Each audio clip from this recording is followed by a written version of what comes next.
জয় বাবা, জয় গুরুদেব। নমস্কার। অ্যাস্ট্রোবিয়াসে সকলকে স্বাগত জানাই। আশা করি সকলে ভালো আছেন। আমি সুরজিৎ। আজ আবার বকরি শনির প্রভাব নিয়ে আলোচনা করব। বকরি শনির প্রভাব কেমন পড়তে চলেছে মিথুন রাশির জাতক বা জাতিকাদের উপর, সেই নিয়ে আলোচনা করব। এবং এই আলোচনা আপনাদের জীবনে 40 থেকে 50 ভাগ ফলিত হবে। দয়া করে কেউ ভাববেন না যেটা 100% ফলিত হতে চলেছে। তার কারণ হচ্ছে এটি বর্তমান গ্রহের স্থিতি যেমন, সেই অনুযায়ী বকরি রয়েছে শনিদেব। কতদিন থেকে কতদিন পর্যন্ত বকরি থাকবেন এবং সেই বকরি শনিদেবের প্রভাব প্রত্যেকটা রাশির উপর কীরকম পড়তে চলেছে সেই নিয়ে আলোচনা। কারোরই ব্যক্তিগত লগ্নগোষ্ঠী নিয়ে আলোচনা নয়, এবং এই ক্ষেত্রে শুধুমাত্র বকরি শনিদেবের প্রভাব নিয়েই আলোচনা করব, অন্য কোনো গ্রহের নয়। এবং আজ মিথুন রাশির সম্পর্কে আলোচনা করব যে এই বকরি শনির প্রভাবে মিথুন রাশি যখন প্রভাব পড়তে চলেছে। যাদের ব্যক্তিগত লগ্নগোষ্ঠীতে শনিদেবের দশা অন্তর্দশা বা স্থিতি অত্যন্ত খারাপ, তাদের ক্ষেত্রে কিন্তু বৈষম্য হতে পারে। তো আর বেশি দেরি না করে আলোচনা শুরু করব। শুরুতেই বলবো যে শনিদেব কুম্ভ রাশিতে বকরি রয়েছেন এবং 30 তারিখ থেকে, জুন মাসের 30 তারিখ থেকে নভেম্বরের 15 তারিখ পর্যন্ত বকরি থাকবেন। কুম্ভ রাশি আপনাদের নবম ভাব অর্থাৎ ভাগ্যস্থান। তবে অষ্টম ভাবেও মানে বকরি গ্রহ তার আগের ঘরেরও প্রভাব দেয়, তো অষ্টম ভাবেরও প্রভাব পড়বে। তো নবম ভাব অর্থাৎ ভাগ্যস্থান, সেই ক্ষেত্রে আপনাদের কিন্তু ভাগ্য ভালো বলা চলে, কারণ বকরি শনির প্রভাব আরও বেশি হয়ে যাবে এবং নিজের ঘরে রয়েছেন, তাই নিজের ঘরকে কখনোই শনিদেব খারাপ করবেন না। শনিদেব ন্যায়ের দেবতা, কর্মের দেবতা, অর্থাৎ পরিশ্রম খুব পছন্দ করেন। যারা পরিশ্রম করবেন, প্রয়াস করবেন, তাদের জন্য কিন্তু ভাগ্য ভালো সাথ দেবে। তাদের কিন্তু পরিশ্রম প্রয়াস অনুযায়ী শনিদেব ভালো ফলাফল দেবেন অবশ্যই। শনিদেব একটু ক্রূর গ্রহ, তাই খারাপ কাজের কিন্তু খারাপ ফলাফল, অতীতে যদি খারাপ কিছু করে থাকেন তার ফল খারাপ দেন। উনি ন্যায়ের দেবতা। তো সুতরাং ভাগ্যস্থানে শনিদেব রয়েছে মানে আপনাদের ভাগ্য সাথ দেবে, ভাগ্যের উন্নতি হবে। এবং শনিদেবের প্রথম যে দৃষ্টি, 3 নম্বর দৃষ্টি আপনাদের 11th হাউস। 11th হাউস মানেই হচ্ছে লাভ ভাব এবং সাকসেসের হাউস। তো সুতরাং যারা প্রচেষ্টা প্রয়াস করছিলেন, অনেক পুরনো কোনো কাজ আটকে ছিল, পুরনো কোনো টাকা আটকে ছিল, তারা কিন্তু এই মাসে সফলতা পেতে পারেন। এবং যে কোনো ব্যবসায়ী যারা বিশেষ করে ভারী কোনো মেশিনারি কাজ যে নিযুক্ত, যাদের বড় বড় কলকারখানা আছে বা সেই সব কলকারখানায় যারা কর্মরত, কম্পিউটারের সফটওয়্যার, হার্ডওয়্যার বা যে কোনো টেকনিক্যাল লাইন, যে কোনো ইঞ্জিনিয়ারিং লাইন, এবং যারা চামড়া, তেল, এই সমস্ত ব্যবসা করেন, তাদের সকলের জন্য কিন্তু পরিশ্রম প্রয়াস অনুযায়ী ভালো সফলতা পাবেন। সাকসেসের জায়গায় শনিদেবের দৃষ্টি এবং ভাগ্য আপনাদের সাথ দেবে। ভাগ্যস্থানে উনি নিজে রয়েছেন স্বক্ষেত্রে।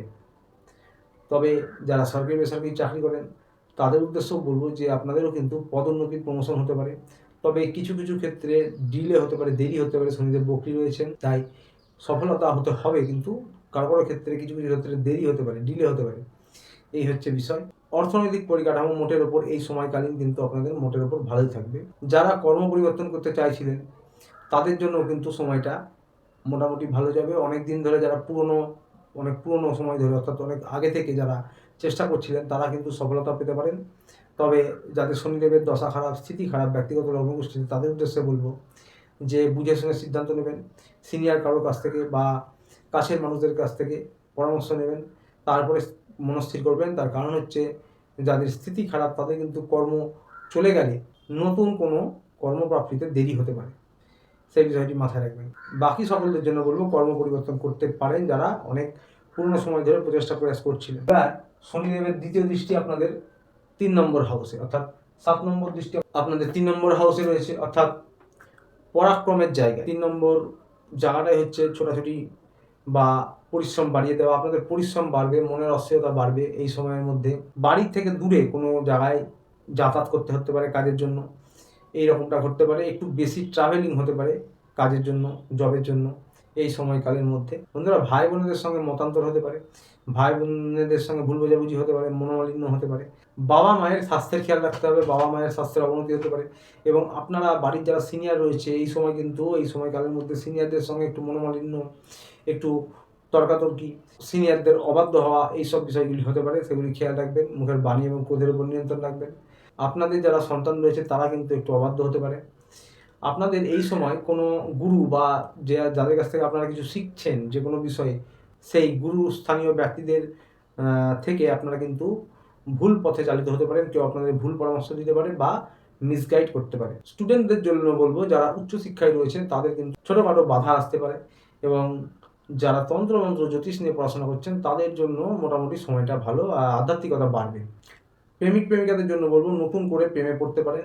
এই সময়কালীনের মধ্যে পুরনো প্রেম ফিরে আসতে পারে, বা যাদের সম্পর্ক রিলেশনের যারা রয়েছেন তাদের মধ্যে ভুল বোঝাবুঝি মতান্তর হতে পারে, এবং পুরনো কথা, পুরনো দুঃখ কষ্ট, পুরনো সব স্মৃতি সেই সমস্ত টেনে নিয়ে এসে মনোমালিন্য হতে পারে, তর্কাতর্কি হতে পারে এবং কষ্ট পেতে পারেন আপনারা। বন্ধুরা, এবার আপনাদের বলবো, শনিদেবের শেষ যে দৃষ্টি, লাস্ট দৃষ্টি, 10 নম্বর দৃষ্টি আপনাদের কিন্তু 6 নম্বর হাউসে পড়ছে।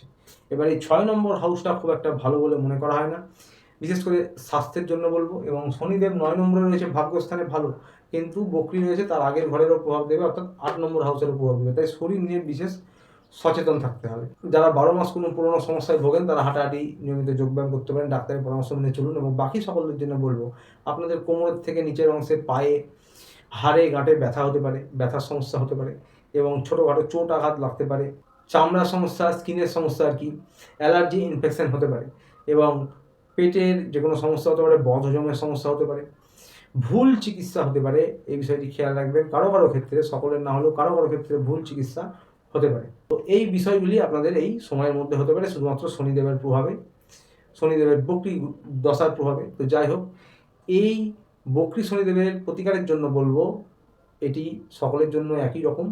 আপনারা প্রত্যেক শনিবার শনি মন্দিরে গিয়ে পুজো দিতে পারেন, এবং প্রত্যেক মঙ্গলবার সপ্তাহে পারলে খুবই ভালো, নাহলে মাসে 1 দিন 2 দিন বজরংবলী মন্দিরে গিয়ে পুজো দিতে পারেন, এবং প্রত্যহ যদি বাড়িতে বজরংবলী চালিসা পাঠ করতে পারেন তাহলে অত্যন্ত ভালো হয়। তো আজ ছিল এই পর্যন্ত। ভিডিওটি ভালো লাগলে অতি অবশ্যই লাইক, সাবস্ক্রাইব করবেন। এবং আরেকটি বিষয় বলবো যে, বাড়ির ছাদে বা উঠোনে এই সময়কালীনের মধ্যে বলে নয়, সারা জীবন এটি করতে পারেন। এলাকায় কালো কাক থাকলে কালো কাকদেরকে কিছু খাবার দিতে পারেন, অত্যন্ত ভালো প্রতিকার হবে। তো আজ ছিল এই পর্যন্ত, দেখা হচ্ছে আবার পরের ভিডিওতে। ততদিনে ভালো থাকবেন, সুস্থ থাকবেন, নমস্কার।